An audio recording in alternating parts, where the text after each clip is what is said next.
अस्सलामुअलैकुम dear student. आज का हमारा टॉपिक है क्रोमोसोम एंड डीएनए का के सेम चैप्टर से, जो चैप्टर नंबर 23 था। उसमें हम आज डिस्कस करने जा रहे हैं chemical composition and organisation of chromosome. एक क्रोमोसोम केमिकली किन चीज़ पे कंपोज्ड होता है और उसका ऑर्गेनाइजेशन किस तरह होता है, कौन कौन से लेवल है क्रोमोसोम के ऑर्गेनाइजेशन के। प्रीवियस लेक्चर अगर किसी ने नहीं देखा होगा तो साइंस रूम को विजिट करें। प्रीवियस लेक्चर में मेंशन है structure of chromosome, component of chromosome, और जो इंट्रो है क्रोमोसोम का वो प्रीवियस लेक्चर में प्रेजेंट है। ठीक है, आज का हमारा टॉपिक है केमिकल कंपोजिशन एंड ऑर्गेनाइजेशन। तो स्टार्ट करते हैं केमिकल कंपोजिशन से। क्रोमोसोम के अगर हम केमिकल कंपोजिशन देखें तो क्रोमोसोम दो चीज़ों पे मुश्तमिल होता है। एक होता है डीएनए, दूसरे होते हैं प्रोटीन, हिस्टोन प्रोटीन होते हैं। डीएनए को थोड़ा सा इंट्रोड्यूस करते हैं। डीएनए क्या है? Deoxyribonucleic acid. इसको कहते हैं data bank of genetic information, heredity material भी इसको कहते हैं, और ब्लूप्रिंट ऑफ लाइफ भी कहते हैं। अब एक सवाल ये आता है, why DNA is called blueprint of life. अगर एक बंदे को डीएनए के बारे में इंफॉर्मेशन का पता चल जाए कि मेरे डीएनए पे कौन कौन से इंफॉर्मेशन है, मतलब ये है कि वो डीएनए को जान ले, तो उसको ये भी पता होगा कि कौन से वक्त मुझको कौन सी डिजीज़ लग सकती है या कौन से प्रोटीन की मिसफोल्डिंग की वजह से मुझे एक डिजीज़ लगी है। तो इस वजह से इसको हम क्या कहते हैं? Blueprint of life. डीएनए को अगर हम कंपोजिशन में है तो डीएनए कितना कंपोजिशन, या क्रोमोसोम में डीएनए की कंपोजिशन कितनी है, तो अबाउट 40% ऑफ क्रोमोसोम जो है और डीएनए से बना होता है। डीएनए डीएनए किस तरह होगा क्रोमोसोम में? क्रोमोसोम के हमने स्ट्रक्चर में दो या कंपोनेंट अगर उसको देखें तो उसमें हमने दो कंपोनेंट स्टडी किए थे। उसको हमने नाम दिया था क्रोमेटिड। ठीक है, क्रोमेटिड को हमने दूसरा नाम भी दिया था आर्म्स ऑफ क्रोमोसोम। तो दोनों क्रोमेटिड में इक्वल अमाउंट ऑफ डीएनए होगा, तो दो डीएनए मॉलिक्यूल एक क्रोमोसोम में प्रेजेंट हो सकते हैं। ठीक है, दूसरा डीएनए जो है ये नेगेटिवली चार्ज है। अब ये नेगेटिवली चार्ज क्यों है? ठीक है, अगर हम डीएनए को स्टडी करें, स्ट्रक्चर जो वाटसन एंड क्रिक का मॉडल है, तो जो शुगर्स अटैच होते हैं एक दूसरे के साथ, तो उसमें फास्फोरिक एसिड या फास्फोडाइस्टर बॉन्ड होता है, जो फास्फोरिक एसिड की वजह से बनता है। तो उस फास्फोरिक एसिड की वजह से ओवरऑल डीएनए पे नेगेटिव चार्ज आ जाता है। ठीक है, तो इस वजह से ये नेगेटिवली चार्ज है। दूसरा ये है कि अगर एक एवरेज ह्यूमन क्रोमोसोम की हम बात करें तो एक एवरेज ह्यूमन क्रोमोसोम कंपोज्ड होता है 5 सेंटीमीटर ऑफ डीएनए। ठीक है, और ये 5 सेंटीमीटर डीएनए कितने बेस पेयर या न्यूक्लियोटाइड पे मुश्तमिल हो सकता है? तो ये 140 मिलियन न्यूक्लियोटाइड से मिलकर बना होता है। दूसरे कंपोजिशन पे अगर हम देखें तो दूसरे नंबर पे क्रोमोसोम में आता है हिस्टोन प्रोटीन। ये बेसिक प्रोटीन है due to presence of basic amino acid arginine and lysine. ये अमाइनो एसिड इसमें प्रेजेंट होता है, उसकी वजह से ये बेसिक प्रोटीन है और इस पे ओवरऑल आ जाता है पॉजिटिव चार्ज। अब हिस्टोन प्रोटीन जो क्रोमोसोम में पाया जाता है तो इसके 5 यूनिट्स हैं। वो कौन कौन से यूनिट है? एक है histone 1, histone 2A, histone 2B, histone 3 और हिस्टोन 4। हिस्टोन 1 जो है इसको आप एक्सटर्नल प्रोटीन कह सकते हैं, और जो हिस्टोन 2A है, 2B है, 3 और 4 है, इसको कोर हिस्टोन प्रोटीन कहते हैं। तो हिस्टोन 1 का फंक्शन क्या है? ये इन चारों से अलग है। हिस्टोन 1 का फंक्शन ये है कि ये न्यूक्लियोसोम का जो यूनिट होता है क्रोमोसोम के, इसके अराउंड ये मेंटेन रखेगा 2 टर्न्स ऑफ डीएनए, या आप इसको कह सकते हैं डुप्लेक्स ऑफ डीएनए को मेंटेन रखेगा। थर्ड टर्न को ये अवॉइड करता है।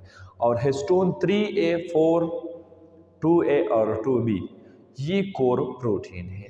ठीक है, न्यूक्लियोसोम का। ऑर्गेनाइजेशन को देखते हैं तो इसकी समझ आपको आ जाएगी। ऑर्गेनाइजेशन को अगर हम देखें तो ऑर्गेनाइजेशन ऑफ क्रोमोसोम में लेवल कितने हैं? एक लेवल है न्यूक्लियोसोम का, दूसरा है न्यूक्लियोसोम स्ट्रिंग, तीसरा लेवल है क्रोमेटिन फाइबर, चौथा है सुपर कॉइल और पांचवा है क्रोमेटिड की फॉर्मेशन। तो ये लेवल ऑफ ऑर्गेनाइजेशन है क्रोमोसोम के, ठीक है। अब न्यूक्लियोसोम को देखते हैं। न्यूक्लियोसोम क्या है?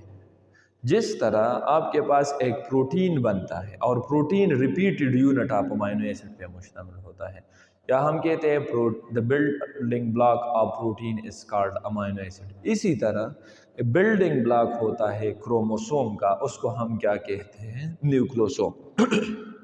न्यूक्लियोसोम की कंपोजिशन को अगर हम देखें तो ये कंपोस्ट होगा डुप्लेक्स डीएनए पे और हिस्टोन के ये यूनिट्स होंगे, ठीक है। तो कोर जो मेड होगा वो मेड होगा हिस्टोन 2A से, हिस्टोन 2B से, हिस्टोन 3 से और हिस्टोन 4 से। अब ये nucleosome level of organisation chromosome में कौन सा है, इसको थोड़ा डायग्रामेटिकली समझ लेते हैं। ये जो यूनिट मैंने शो किया है, ये जो राउंड स्पेयर का स्ट्रक्चर है, ये बेसिकली रिप्रेजेंट करता है न्यूक्लियोसोम को। इसी तरह ये न्यूक्लियोसोम को रिप्रेजेंट करता है, ये भी न्यूक्लियोसोम को रिप्रेजेंट करता है। तो ये मैंने न्यूक्लियोसोम शो किए हैं मुख्तलिफ लेवल ऑफ ऑर्गेनाइजेशन। न्यूक्लियोसोम इन 4 प्रोटीन पे मुश्तमिल होगा, कोर रीजन इसका। अब ये 4 प्रोटीन जो है हिस्टोन के, ये पेयर फॉर्म में होंगे। तो इन टोटल ये कितने बनेंगे? 8। उस वजह से हम इसको क्या कहते हैं? ऑक्टामर। ऑक्टा का मतलब है 8 और मर का मतलब है यूनिट। तो 8 यूनिट ऑफ हिस्टोन प्रोटीन होंगे। इसके अराउंड ये एक बाल सा स्ट्रक्चर बनता है और उस बाल स्ट्रक्चर के अराउंड डीएनए सराउंड, उस बाल को डीएनए सराउंड करता है। अब जब इसको डीएनए सराउंड करेगा तो ये 2 टर्न में सराउंड करता है। इस वजह से हम उसको क्या कहते हैं? डुप्लेक्स। अब इसमें 3rd टर्न को हमने कंट्रोल करना है। तो 3rd टर्न का कंट्रोल करना, ये किसका फंक्शन है? ये फंक्शन है हिस्टोन 1 प्रोटीन का। इधर जो मेंशन है हिस्टोन 1। तो ये मैंने शो किया है, ये स्ट्रक्चर जी 8 यूनिट ऑक्टामर हो गए। ये डीएनए मॉलिक्यूल इसके ऊपर मौजूद है और इसके ऊपर इसने ये जो हिस्टोन 1 है, इसने इस 2 टर्न ऑफ डीएनए मॉलिक्यूल को न्यूक्लियोसोम के साथ लिंक किया है या ऑक्टामरी पे लगाया हुआ है।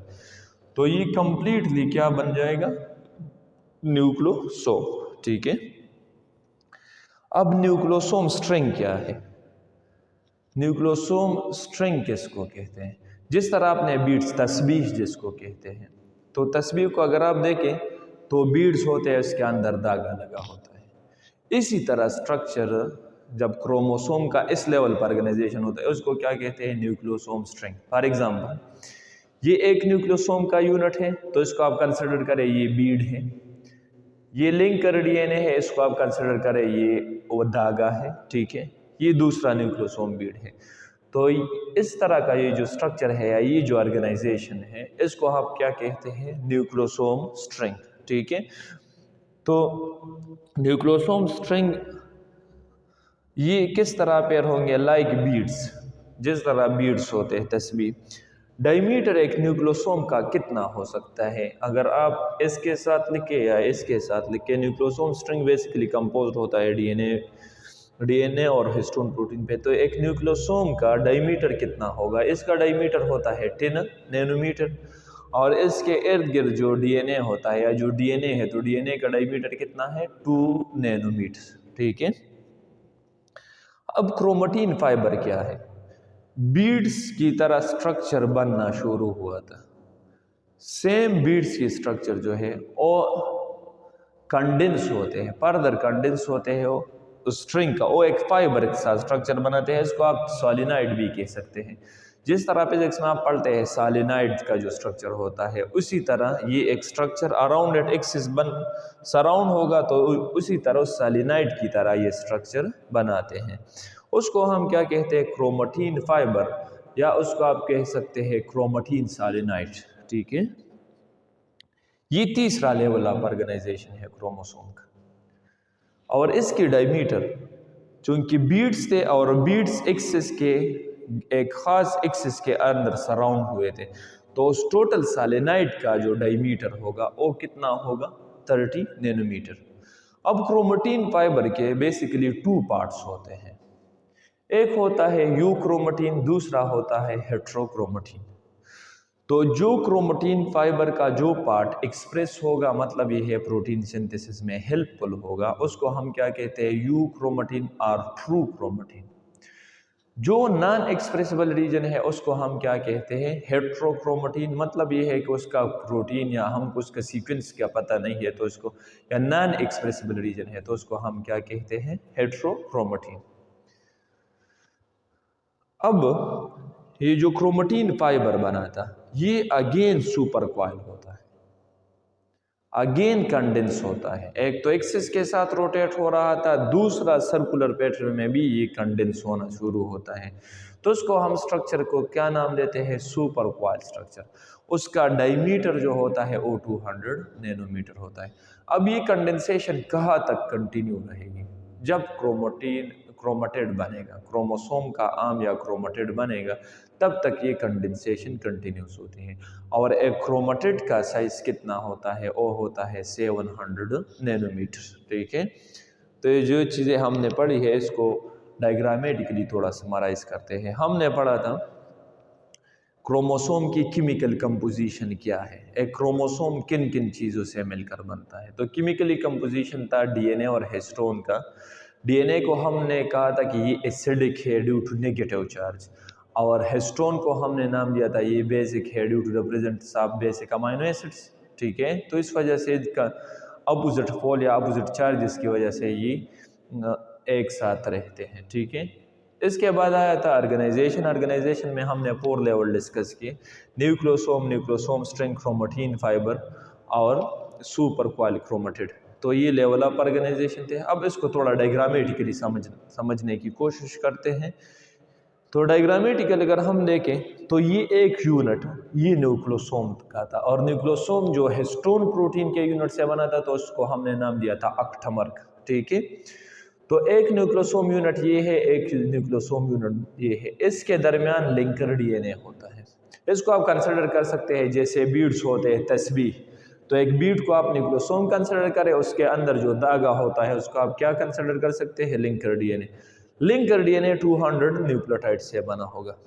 अब ये इस बीट के सराउंडिंग में जो डीएनए होता है उसको हम क्या कहते हैं, कोर डीएनए, और जो 2 बीट्स को मिलाता है उसको हम क्या कहते हैं, लिंकर डीएनए।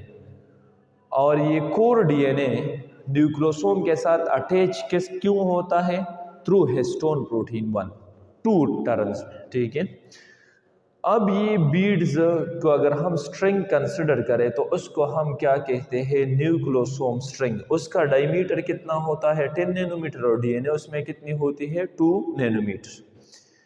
सेम ये न्यूक्लियोसोम स्ट्रिंग की हमने कहा था कि ये कंडेंस होगा, तो ये मैंने शो किया है कि ये इसकी कंडेंसेशन स्टार्ट हुई है, तो उसको हम नाम देते हैं, जब इसकी कंडेंसेशन स्टार्ट हो जाती है उसको फिर हम कहते हैं क्रोमेटिन फाइबर। ठीक है, ये फिर बन जाता है क्रोमेटिन फाइबर। ये वाला जो रीजन है उसको मैंने थोड़ा ज़्यादा कंडेंस इसलिए बनाया है कि ये फर्दर कंडेंसेशन है, तो इसको मैंने नाम दिया था क्रोमेटिन फाइबर।